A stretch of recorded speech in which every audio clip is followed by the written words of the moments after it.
नमश्चंडिकाय। आज वैशाख मास के शुक्ल पक्ष की तृतीया तिथि है, जिसे अक्षय तृतीया आखा तीज के नाम से भी जाना जाता है। आज भगवान परशुराम के जन्मोत्सव के साथ शाक्त धर्म के लिए भी ये बड़ी ही महत्वपूर्ण तिथि है, क्योंकि आज ही के दिन 10 महाविद्याओं में से जो नवम विद्या है भगवती मातंगी का प्रादुर्भाव हुआ था। भगवती मातंगी के प्राकट्य से जुड़ी हुई कथा के अनुसार हम बताते हैं कि एक बार जब विष्णु भगवान और लक्ष्मी जी ने बड़े प्रेम से कैलाश जाकर अपने द्वारा लाए हुए नैवेद्य को शिव पार्वती को अर्पित किया, तो बड़ी तल्लीनता के साथ शिव पार्वती ने उसका भक्षण शुरू किया। जब भगवान शिव पार्वती विष्णु लक्ष्मी जी द्वारा लाए हुए नैवेद्य को ग्रहण कर रहे थे, तब उनके अधरों से लगकर कुछ जूठन भूमि पर गिर पड़ा। जो भूमि पर जूठन गिरा हुआ था, उससे अत्यंत तेजोमयी श्याम वर्ण की एक देवी का प्रादुर्भाव हुआ।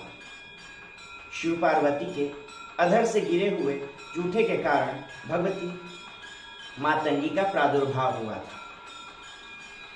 एक अन्य पौराणिक मान्यता के अनुसार मतंग ऋषि ने भगवती को अपने पुत्री रूप में प्राप्त करने की कामना की थी। भगवती ने पुत्री रूप में मतंग ऋषि के यहाँ जन्म लिया या उनके पुत्री रूप में उन्हें प्राप्त हुई, इसीलिए भगवती का नाम मातंगी पड़ा। कहा जाता है कि भगवती मातंगी को जाति, धर्म, आचार, विचार सबसे परे रखा गया है। उन्हें जूठन का भोग भी लगाया जाता है। तंत्र शास्त्र में भगवती मातंगी की बड़ी ही महत्ता है, बड़ी ही महिमा है। कहा जाता है जादू, टोने, उच्चाटन आदि व्यभिचारिक कर्मों में भगवती मातंगी की पूजा प्रभावी होती है। तांत्रिक गण, सिद्धगण भगवती मातंगी को अपना आराध्य इष्ट मानते हैं। मातंगी भगवती से जुड़ी हुई एक अन्य कथा भी है।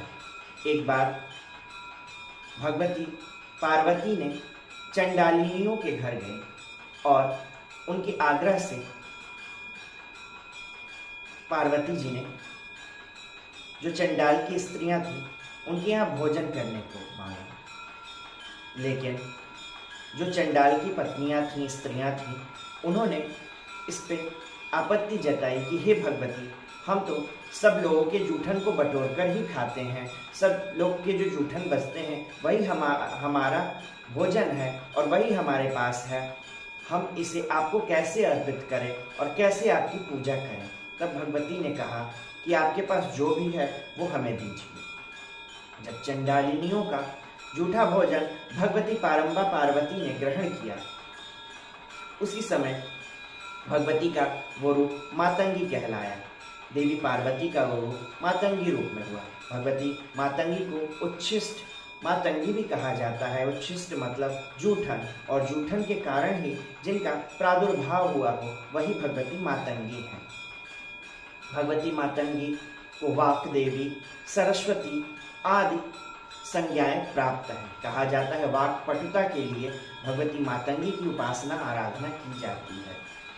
व्यभिचारिक आदि कर्मों में उच्चाटन, वशीकरण, मारण आदि प्रयोगों में भगवती मातंगी प्रभावी देवी है।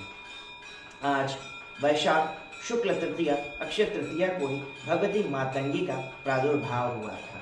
भगवती मातंगी विष्णु की आदि शक्ति कहलाती हैं, क्योंकि भगवान विष्णु द्वारा लाए हुए जो अन्न थे, जो नैवेद्य थे, उसी के संयोग से भगवती मातंगी का प्रादुर्भाव हुआ। शिव जी के अंश जूठन के साथ ही भगवती मातंगी विष्णु की आदि शक्ति कही जाती है। 10 महाविद्याओं में से जो नवम विद्या है वो है भगवती मातंगी।